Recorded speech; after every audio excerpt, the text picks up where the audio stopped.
जाएगी। तो नई शिक्षा व्यवस्था कैसी होगी? आज तो आप कहते हो कि साहब हमारी कोई भी यूनिवर्सिटी नहीं, 10 अभी में पुलिस पे आइए, अभी पुलिस पे आइए। ये जो झूठी गवाही होती है इसको कैसे रोकेंगे आप? सबसे पहले तो इसे अपराध बनाया जाएगा। अच्छे। ये इसको कहते हैं PERZURY, परजरी का ऑफेंस कहते हैं इसको, परजरी का ऑफेंस कहते हैं, आर साइलेंट टाइप का होता है परजरी। जी तो परजरी के 4 ऑफेंस होंगे। जी। झूठी रिपोर्ट देना, हाँ। झूठी गवाही देना, झूठी विवेचना करना और झूठी वकालत करना। अच्छे। तो फरियादी जो झूठी गवाही जो रिपोर्ट करेगा वो जेल में सड़ेगा। ये कैसे जो पता चलेगा झूठी गवाही दे रहा है वो? वो जो है ना नियम सिद्धांतों में सिद्ध करेंगे ना, उसके लिए बहुत से टूल्स होंगे। देखो, आपको जो है ना, आप सबके ज्ञानी क्यों बनना चाहते हैं? जिस मोबाइल से आप एक मिनट मतलब नहीं नहीं, मैं ये कह रहा हूं कि ये जिम्मेवारी आप मैथिली शरण पे छोड़िए ना, जिनको इतने साल का अनुभव है। जी। आप उसको जो है ना अपना दिमाग लगाएंगे तो जी, जी। आपको तो कुछ करना नहीं है उसमें, ना नियम कानून बनाना है ना सिस्टम बनाना है। तो वो मैथिली शरण के ऊपर छोड़ दीजिए ना, उनके पास नहीं नहीं, वो 41 तो साल मैं समझ गया सर, वो तो 41 साल जानते का हैं। अनुभव है। नहीं देखिए, उसको समझाने में हम अपनी एनर्जी खर्च नहीं करना नहीं, चाहेंगे। समझाना नहीं है सर, थोड़ा सा बता दीजिए कि कौन सा इक्विपमेंट इस्तेमाल करेंगे जिससे फर्जी देखो, गवाही ना लाई सके? डिटेक्टर होता है, वो होगा। जी जी। टेक्निकल एविडेंस होंगे, साले तुम वहां हो ही नहीं, तुमने साले कैसे गवाही दे दी?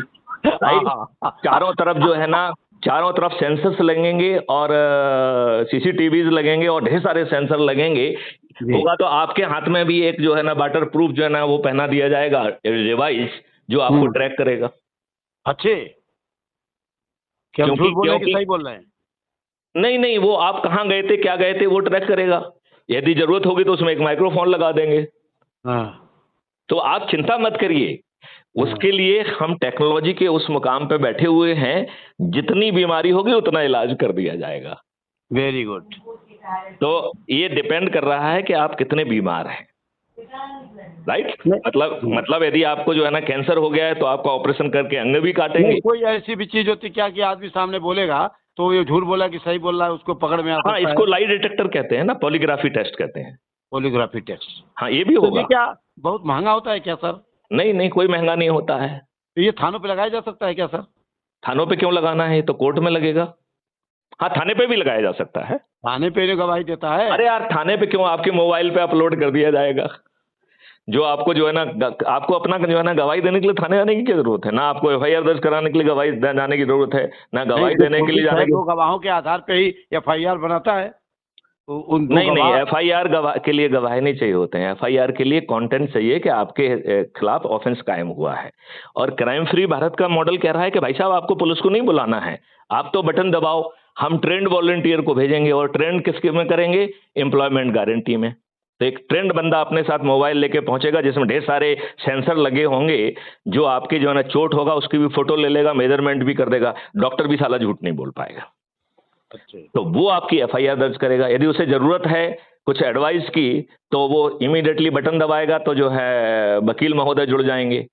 यदि उसे कुछ डॉक्टर से भी पूछना है तो बटन दबाएगा तो जो पैनल पे डॉक्टर्स होंगे वो डॉक्टर जुड़ जाएंगे जी। और उनकी गवाही भी वहीं पे दर्ज हो जाएगी। देखो, टेक्नोलॉजी की प्रॉब्लम नहीं है, प्रॉब्लम नियत की है। प्रॉब्लम यह है कि ऐसे कानून हमारे दुष्ट राजनेता नहीं बनाना चाहेंगे, क्योंकि वो खुद दुष्ट हैं, वो जेल चले जाएंगे। तो क्या आप कहना चाहते हैं कि संविधान जो है ये बिल्कुल खत्म होना चाहिए, या हम संविधान के उल्लंघन कर रहे हम हैं? तो ये कह रहे हैं कि ये तो संविधान का उल्लंघन डे वन से कर रहे हैं। देखिए, आपको फंडामेंटल राइट मिला है कि nobody can be discriminated on the basis of the caste, creed, sex और रिलीजन। आपका वक्फ बोर्ड एक्ट कैसे बना? आपके जो है ना बाकी सब चीजें कैसे हो रही हैं? कम से कम 55 ऐसे एक्ट हैं जो कि संविधान के फंडामेंटल राइट के विपरीत बने हुए हैं, और हम लोग ज्ञानी हैं, हमारा उस तरफ ध्यान ही नहीं जाता है। हमने जो है ये पार्टी व्हिप का सिस्टम रखा है, तो आपका MP आपके ऊपर तो आपका तो रिप्रेजेंट कर नहीं रहा है, वो तो पार्टी व्हिप से बंधा हुआ मजदूर है बेचारा। हाँ की जीतो ना के हार के अलावा उसके पास कुछ है ही नहीं। तो किस डेमोक्रेसी की बात कर रहे हैं आप? You are not in democracy. Sir जो IPC है ये भी तो संविधान का एक पार्ट है। नहीं, संविधान नहीं है, अलग से कानून है। जिसको इंडियन पिनल कोड एक अलग कानून है, क्रिमिनल प्रोसीजर कोड जिसको CRPC कहते हैं वो अलग कानून है, एविडेंस एक्ट जो है अलग कानून है। इन तीनों के नए कानून 2023 में पारित हो चुके थे और अभी 2024 में वो लागू भी हो गए हैं। 1 जुलाई से नए कानून जो है ना लागू हो गए हैं, but they are the old wine in the new bottle. इसमें आपकी स्थिति में कोई सुधार नहीं आया है। आपकी सुनवाई अच्छी होने लगी क्या थाने में? नहीं नहीं, कोई मतलब नहीं। क्या पुलिस अच्छी विवेचना करने लगी? नहीं नहीं। क्या आपको जो है ना वकीलों को फीस नहीं देना पड़ती हो? क्या आपको कोर्ट कचहरी के चक्कर लगाने में कुछ कमी आई क्या? जी। आ गई है? नहीं नहीं। तो फिर ये कानून बनाए क्यों गए हैं जिसमें लिखा जाता है कि ये पुराना सेक्शन ये था, नया सेक्शन ये है? ये लिखने के लिए, चार्ट बनाने के लिए, काहे के लिए बनाए थे कानून? जी। इसकी आत्मा क्यों नहीं बदली है? जो मैं कह रहा था कि बिना थाने जाए एफआईआर दर्ज होगी, परजरी का ऑफेंस होगा जिसमें 4 तरीके के ऑफेंस होंगे। Offence for filing false FIR, offence for giving false evidence, offence for false investigation, police को भी घेरेंगे, और offence for false advocacy in the court. वकील का लाइसेंस निरस्त हो जाएगा, जेल चला जाएगा, कंपनसेशन देना पड़ेगा यदि वो जानबूझकर झूठी दलील देगा तो। वकील भी जेल जाएंगे भाई साहब। लेकिन इनके जो 5 जो राइट दिए गए हैं पुलिस को, जैसे पुलिस एविडेंस एक्ट है, पुलिस ऐसे करके है, मत करो, ये 2 मिनट में बदले जा सकते हैं। पहले हम कोशिश कर रहे हैं कि हमारे चुने हुए नेता ही बदल दें, लेकिन ये तब बदलेंगे जब ये मजबूर होंगे और बेबस होंगे। उसके लिए तो हम कह रहे हैं कि 10-10 को जोड़ के 100 करोड़ हो जाओ, कल जो है ना ये अपने लाभ के लिए कर देंगे। और हम 2-3 दिन पहले एक एनजीओ में काम करने वाले बेचारे अनपढ़ गवार ही थे, वो 5वीं पास थे वो, लेकिन उन्होंने बड़ी अच्छी बात की। हमारे मॉडल को सुनने के बाद उन्होंने कहा, डीजी साहब ये तो आपने वही कर दिया। बोले क्या? बोले हींग लगे ना फिटकरी और रंग चोखा है। जी। तो आपकी ना हींग लग रही है ना फिटकरी लग रही है और आपको रंग चोखा मिल रहा है। और यही काम राजनेताओं के साथ भी हो रहा है। हम राजनेताओं से ये नहीं कह रहे हैं कि भैया तुम पास कर दो, हम राजनेताओं से नहीं कह रहे कि तुम समझ लो। जैसे अभी आपसे हमने कहा आप क्यों समझना चाहते, ऐसे हम राजनेताओं से कह रहे आप क्यों समझना चाहते हो, अभी मत समझो, हम पका के आपको देंगे तब समझना ना आप, ठीक है ना? अभी मत समझो, हम पका के देंगे आपको, आपसे ही अनुमोदित कराएंगे। तो हम राजनेताओं से कह रहे हैं कि तुम तुच्छी राजनीति करते रहो, हमें कोई दिक्कत नहीं है, राइट? तुम जितना भी घटियापन कर सकते हो करते रहो, जब तक हम आपका इकोसिस्टम बदल देंगे तुम फिर घटियापन कर ही नहीं पाओगे, राइट? तो 2-4 साल आप कर सकते हो तो कर लो, कोई दिक्कत नहीं है।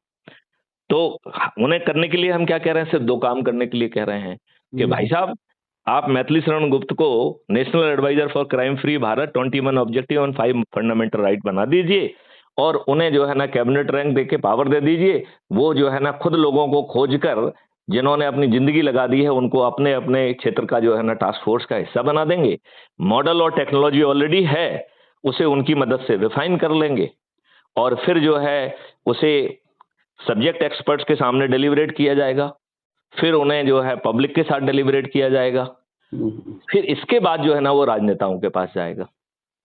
राजनेताओं को से पार्लियामेंट में सब पकी पकाई चीज रहेगी, जनमत भी बना होगा, बस पास करना है। और यदि वो पास करेंगे तो 240 से बढ़ के 500 पार कर जाएंगे। सर एक छोटी सी एक बात करूं, क्योंकि दशहरा का पर्व चल रहा है, इसी उपलक्ष्य में बात करूंगा। जैसे रामचंद्र के सामने एक समस्या थी, उनकी सीता खो गई